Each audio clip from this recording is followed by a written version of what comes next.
నమస్తే, welcome to 3TV. ఈరోజు తెలంగాణ జాతి సంపద, వాగ్గేయకారుడు, మట్టి మనిషి, మహామనిషి, కవి, మిత్రుడు అందెశ్రీ గారి అకాల మరణం మనందరికి కూడా బాధాకరం. ఆ మహనీయునికి జోహార్లు, ఘన నివాళి అర్పిస్తూ అందెశ్రీ ఏం చెప్పిండ్రు? జయ జయ హే తెలంగాణ, జననీ జయ కేతనం, ముక్కోటి గొంతుకలు ఒక్కటైన చేతనం అన్నారు. అయితే ఆ పాట ఎట్లా పుట్టింది, ఎప్పుడు పుట్టింది, ఎందుకు పుట్టింది? 2002 సంవత్సరంలో కామారెడ్డిలో పురుడు పోసుకున్న ఆ పాట వెనకాల కేసీఆర్ గారు ఉన్నారు. ఆ పాట వెనకాల కేసీఆర్ గారి ఉద్యమ స్ఫూర్తి ఉన్నది. ఆ పాట వెనకాల తెలంగాణ పట్ల కేసీఆర్ గారికి ఉన్న మొక్కవోని ప్రేమ ఉన్నది. ఈ మాటలు నేను కాదంటున్నది, అందెశ్రీ గారు అన్నారు. ఆ వీడియో చూద్దాం. 2002 కామారెడ్డిలో ధూమ్ధామ్ పురుడు పోసుకున్న నాడు ఏ పాటతో మొదలు పెట్టాలి అన్న మీమాంస నుంచి పురుడు పోసుకున్నది గీతం. 2002 సెప్టెంబర్ 30 నాడు జయ జయ తెలంగాణ, జననీ జయ కేతనం, ముక్కోటి గొంతుకలు ఒక్కటైన చేతనం, తరతరాల చరిత గల తల్లి నీ రాజనం, 10 జిల్లల నీ పిల్లలు ప్రణమిల్లిన శుభతరుణం, జై తెలంగాణ, జై జై తెలంగాణ. ఇది పాట పుట్టుక. ఈ గీతానికి ఒక రూపం రావడానికి ఖచ్చితంగా కేసీఆర్ అని చెప్పాలి. కేసీఆర్ గారు తను అనుకున్న ఒక పల్లవి, 2 లేక 3 చరణాలను రికార్డ్ చేశారు.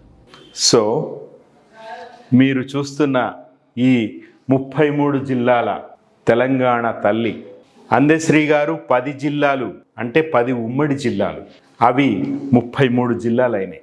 ఈ 33 జిల్లాల మన తెలంగాణ గోస, మన తెలంగాణ బాధ, మన తెలంగాణ ఆత్మగౌరవం, మన తెలంగాణ అస్తిత్వం, మన తెలంగాణ ప్రజల ఆకాంక్ష, వీటన్నిటికీ కూడా సకల జనాలు, తెలంగాణ వ్యాప్తంగా ఉన్న అన్ని రకాల, అన్ని వర్గాల ప్రజలు ఏకమై రోడ్ల మీదకి వస్తే కేసీఆర్ గారి రాజకీయ నేతృత్వంలో అప్పటి కేంద్ర ప్రభుత్వము, కాంగ్రెస్ ప్రభుత్వము మెడలు వంచితే, మెడ మీద కత్తి వెడితే తెలంగాణ ఇచ్చింది ఆ రోజు సోనియా గాంధీ.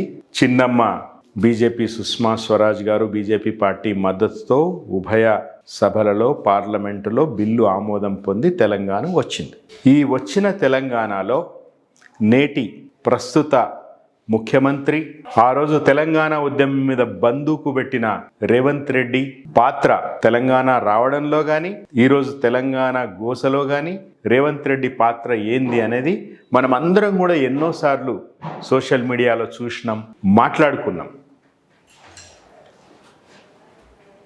తెలంగాణ అస్తిత్వాన్ని ఏ అందెశ్రీ గురించి అయితే మనం మాట్లాడుకుంటున్నామో, ఏ అందెశ్రీ ఆత్మగౌరవ పతాకాన్ని మనం పొగుడుతూ ఉన్నాము, ఆ అందెశ్రీ రాసిన పాటను రేవంత్ రెడ్డి ఎంత భ్రష్టు పట్టించిండు అనేది మనందరికి కూడా తెలుసు.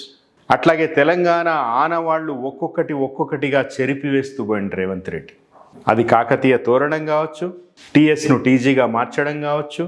అసలు తెలంగాణ అనే ఉనికి, తెలంగాణ అస్తిత్వం, ఈ పదాలేవి రేవంత్ రెడ్డికి పడకపోవడం కాదు, ఆయనకి ఇవన్నీ వింటే ఒంటి మీద తేళ్లు జరులు పాకుతున్నట్టు అనిపిస్తుంది. ఎందుకంటే తెలంగాణ అనగానే కేసీఆర్ అనేది స్ఫురణకు వస్తుంది. కేసీఆర్ అనే పదము లేని తెలంగాణ అది మనకు తట్టదు.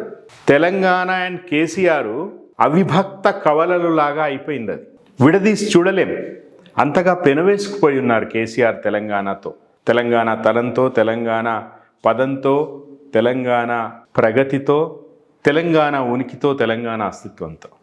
ఈరోజు తెలంగాణ ఒక సంధి కాలంలో ఉన్నది. 1969లో పాల్వంచ ఎన్టీపీసీలో మొదలైన తెలంగాణ అగ్గి, 1969 ఉద్యమము, అప్పుడు నేల కొరిగిన దస్తగిరి రామచందర్లు, ఆ తర్వాత అది అప్రతిహతంగా కొనసాగుతూ మధ్యలో అక్కడక్కడ కొన్ని ఆటంకాలు, అవరోధాలు, రాజకీయ నాయకుల, పార్టీల వెన్నుపోట్లు, విద్రోహాలు, మోసాలకు గురై మలిదశ ఉద్యమం, 2001లో టీఆర్ఎస్ పార్టీ స్థాపన, ఆ తర్వాత రాష్ట్ర అవతరణ, ఇవన్నీ మనకు తెలుసు. అయితే రాష్ట్రం వచ్చిన తర్వాత కేసీఆర్ పరిపాలనలో తెలంగాణ ఎంత అన్ని రంగాల్లో అగ్రగామిగా ఉన్నది, దేశంలో మేటిగా ఉన్నది అనేది కూడా మనం చాలాసార్లు మాట్లాడుకున్నాం. మీ అందరికి కూడా తెలుసు. ఈరోజు కేసీఆర్ని తెలంగాణ ఎంత మిస్ అవుతున్నది కూడా మీ అందరికి కూడా తెలుసు. అది హైదరాబాదులో హైడ్రాబాదితుల గోసలో మీకు తెలుస్తుంది. ఒక క్లిప్ చూద్దాం.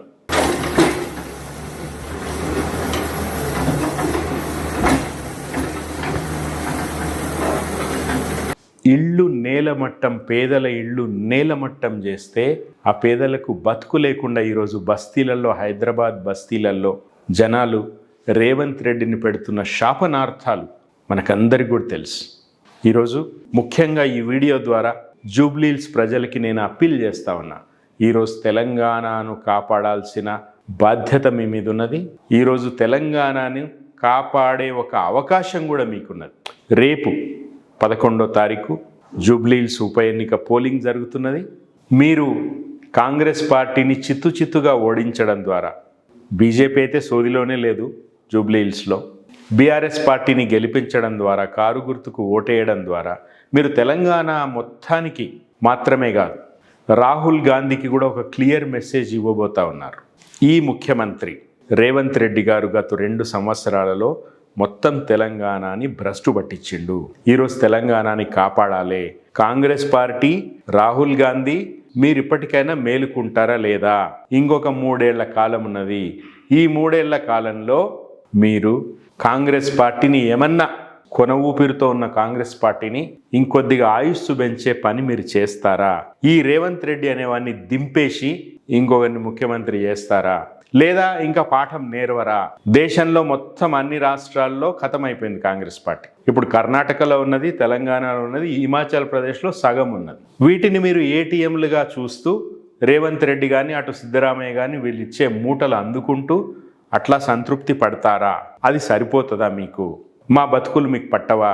రాహుల్ గాంధీ గారు మీరు వచ్చి చిక్కడపల్లిలో మాతో ఛాయ్ తాగిండ్రు కదా అని నిరుద్యోగులు అడుగుతూ ఉన్నారు. చిక్కడపల్లి వేరే నియోజకవర్గం, కానీ జూబ్లీహిల్స్ ప్రజలారా, చిక్కడపల్లి నియోజకవర్గంలో ఉన్న వాళ్ళ బాధలు మీరు అర్థం చేసుకోవాలి. మొన్న కంటోన్మెంట్ ఉప ఎన్నిక జరిగి కాంగ్రెస్ పార్టీ గెలిచింది. ఈరోజు కంటోన్మెంట్ ప్రజలందరూ కూడా మేము తప్పు చేసినాము, మీరు ఆ తప్పు చేయకండి అని జూబ్లీహిల్స్ ఓటర్ని అడుగుతున్న పోస్టర్లు మీరు చూసిరు. తెలంగాణ వ్యాప్తంగా ఉన్న రైతాంగం అంతా జూబ్లీహిల్స్లో వచ్చి, జూబ్లీహిల్స్లో రైతులు లేరు కానీ తెలంగాణలో ఉన్న రైతాంగం వచ్చి జూబ్లీహిల్స్లో ప్రదర్శనలు చేసిరు. ఈ ప్రభుత్వం మమ్మల్ని మోసం చేసింది అని. ఈ జూబ్లీహిల్స్ ఎన్నిక అనేది ఒక 4 లక్షల మంది ఓటర్లకు మాత్రమే పరిమితమైన ఎన్నిక కాదు. 400 చిల్లర పోలింగ్ బూతులకు మాత్రమే పరిమితమైన ఎన్నిక కాదు. ఇది మొత్తం తెలంగాణకు సంబంధించిన ఒక ప్రకటన, రాజకీయ ప్రకటన, రాజకీయ తిరుగుబాటు, ప్రజల్ని అరిగోస పాలు చేస్తున్న ఒక దుష్ట ముఖ్యమంత్రి మీద ఒక నిరసన జ్వాల జూబ్లీహిల్స్. అది అర్థం చేసుకోవాలని నేను విజ్ఞప్తి చేస్తా ఉన్నా. 1 కాదు 2 కాదు, ఎన్నో బాధలు మనవి. వీళ్ళు ఇచ్చిన 6 గ్యారెంటీలు అమలు చేయాల, వీళ్ళు ఇచ్చిన 420 హామీలు అమలు చేయాలి. ఒక ఫ్రీ బస్సు తప్ప ఇంకొక్క పని వీళ్ళు చేయాలి. ఫ్రీ బస్సు వల్ల జరుగుతున్న అనర్థాలు కూడా మనకందరికి కూడా తెలుసు. ఆటో డ్రైవర్లకు జీవనోపాధి పోయింది. మరి ఫ్రీ బస్సు ఉండొద్దా? మహిళల, వాళ్ళే చెప్తున్నట్టుగా మహిళల సాధికారతకి సంబంధించిన అంశము, మహిళల ఆత్మగౌరవానికి సంబంధించిన అంశము ఫ్రీ బస్సు అన్న మాట కనుక మనము కన్సిడరేషన్లోకి తీసుకుంటే ఓకే. మరి తద్వారా దివాళా తీసిన ఆర్టీసీ పరిస్థితి ఏంటి? దాన్ని ఎట్లా కాపాడబోతున్నారు? ఫ్రీ బస్సు అని మీరు చేస్తున్న మోసము మామూలు పల్లె వెలుగు తప్ప మిగతా బస్సులో ఎవరిని మీరు అలో చేయడం లేదు. అసలు పల్లె వెలుగులకే రంగులు మార్చి బోర్డులు పెట్టి సూపర్ లగ్జరీ అని చెప్పి ఛార్జీలు వసూలు చేస్తున్నారు. మొన్న చూసినాం చేవెళ్ల బస్సు రోడ్డు ప్రమాదం. 40-45 మంది ఎక్కాల్సిన దాంట్లో 70 మంది, అంటే రెట్టింపుకు దాదాపు రెట్టింపు ఆ బస్సులో ప్రయాణికులు ఉన్నారు. ప్రాణాలు గాలిలో కలిసిపోయినాయి. ఏమన్నా సోయి ఉన్నదా? సో మిగతా గ్యారంటీలు ఒక్కటి కూడా మీరు చేయలేదు. కళ్యాణ లక్ష్మి, షాదీ ముబారక్ చెక్కులు బౌన్స్ అవుతున్నాయి. జూబ్లీహిల్స్లో ఉన్న పేదలు, 80% మంది పేదలు ఉన్నారు జూబ్లీహిల్స్లో. హాస్టళ్లలో విషాహారానికి విద్యార్థులు చనిపోయినారు 55 మందికి పైగా ఈ 2 సంవత్సరాల కాలంలో. మామూలుగా అన్నమో రామచంద్ర అంటారు ప్రజలు, కానీ రేవంత్ రెడ్డిని దయచేసి మాకు అన్నం పెడితే మేము చచ్చిపోతున్నాం అంటున్నారు విద్యార్థులు. అట్లాంటి పరిస్థితి ఉన్నది. హైదరాబాదితులు ఇంకా వాళ్ళ గోస ఇంతకుముందే చెప్పుకున్నట్టుగా మామూలుగా లేదు. కానీ మనం మాట్లాడితే మనం అడిగితే బెదిరిస్తున్నాడు ముఖ్యమంత్రి. ఒక్కొక్కరిని బట్టలు ఊడదీసి కొడితే ఇందిరమ్మ రాజ్యం గొప్పతనం అర్థమవుతుంది అంటున్నాడు. చూడండి, హైదరాబాదు నగరంలో పేదవాళ్లకు 5 రూపాయల భోజనం పెట్టాలని, పేదవాళ్లకు కూలి పోయే వాళ్లకు పొద్దున్నే టిఫిన్ చెయ్యడానికి క్యాంటీన్లు పెట్టి ఇందిరమ్మ పేరు పెడితే ఈ తలమాచిన దద్దమ్మలు సోయిలేనోళ్ళు ఇందిరమ్మ పేరు పెడతారని ధర్నా చేసిరు. ఒక్కనొక్కని బట్టలు ఇప్పదీసి కొడితే తప్ప ఇందిరమ్మ గొప్పతనం వాళ్ళకు అర్థం కాదు అని చెప్పి నేను ఈ సందర్భంగా తెలియజేస్తున్న మిత్రులారా. సో ఇప్పుడు జూబ్లీహిల్స్లో కాంగ్రెస్ పార్టీ అభ్యర్థిగా పోటీ చేస్తున్న నవీన్ యాదవ్ వాళ్ళ నాయన శ్రీశైలం యాదవ్ ఒక రౌడీ షీటరు అని కేసీఆర్ గారు ముందు అన్నారు. అప్పుడు అందరూ గయ్యమని లేచిండ్రు.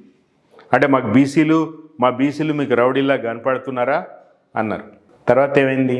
శ్రీశైలం యాదవ్ మీద బైండ్ ఓవర్ చేసిరు.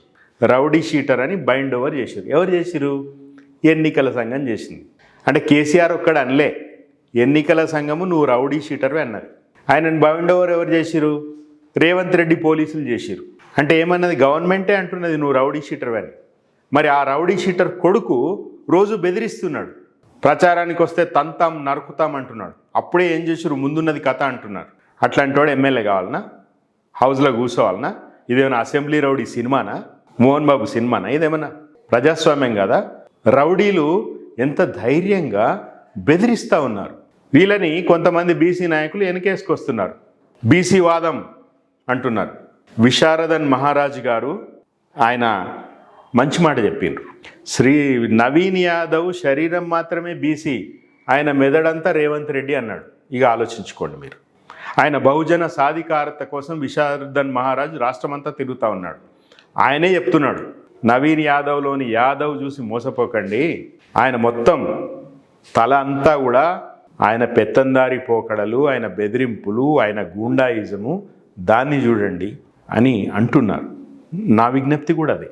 ఈరోజు హైదరాబాద్ బ్రాండ్ ఇమేజ్ ఎట్లా పడిపోయింది, రియల్ ఎస్టేట్ ఎట్లా డమాలన్నది, కష్టపడి ఇల్లు ఫ్లాట్లు కొనుక్కుని ఈఎంఐలు కడుతున్న ఐటీ ఉద్యోగులు కానీ, అల్పాదాయ వర్గాలు, మధ్యతరగతి, దిగువ మధ్యతరగతి వాళ్ళు ఎన్నో అప్పుసప్పులు చేసి ఇల్లు కడితే ఈరోజు వాళ్ళని మీరు చెరువు ఎఫ్టీఏలో ఉంది, బఫర్లో ఉందని కూలగొడతా ఉన్నారు, రోడ్డును పడతా ఉన్నారు. మామూలు నిరుపేదలు మాత్రమే కాదు, మధ్యతరగతి, దిగువ మధ్యతరగతి కూడా అష్ట కష్టాలు ఈరోజు అనుభవిస్తూ ఉన్నారు.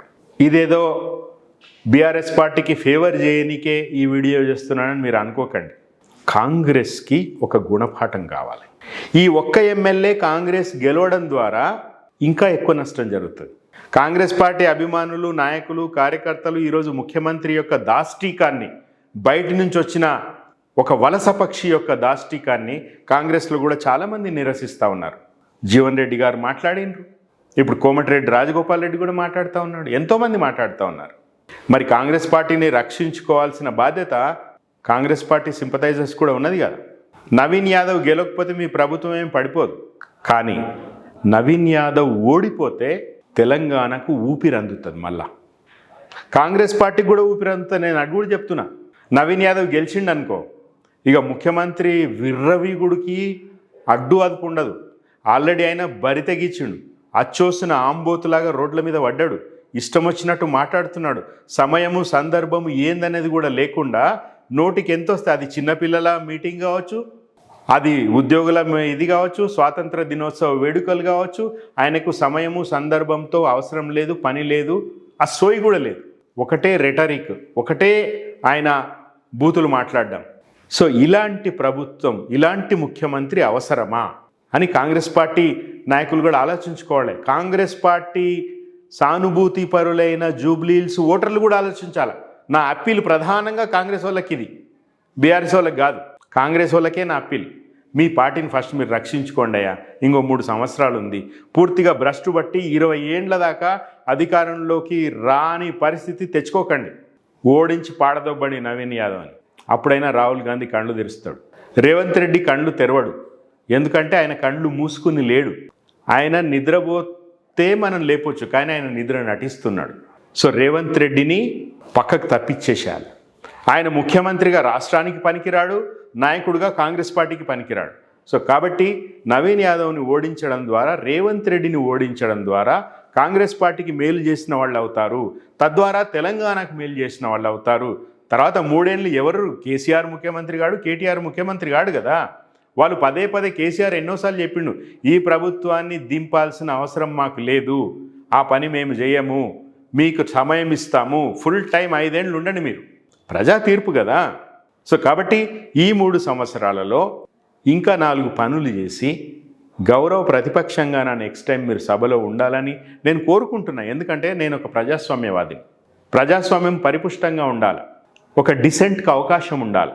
సో కాబట్టి ఈరోజు రేవంత్ రెడ్డి తెలంగాణకు చేస్తున్న అన్యాయం సమసిపోవాలంటే, తెలంగాణ గతంలో లాగా ఈ దేశానికి వెలుగు చూపే పరిస్థితులు మళ్ళీ రావాలంటే అన్ని రకాల ప్రజలు, అన్ని వర్గాల ప్రజలు, పేదవాళ్ళు కావచ్చు, మధ్యతరగతి, దిగువ ఎగువ మధ్యతరగతి, సంపన్న వర్గాలు, ఈవెన్ సంపన్న వర్గాలకు కూడా మామూలుగా ఏంటంటే, సంపన్నులు అంటే ఏదో మనకు ఒక మూలలో కోపం ఉంటుంది, వీళ్ళందరూ దోచుకునే వాళ్ళు అని.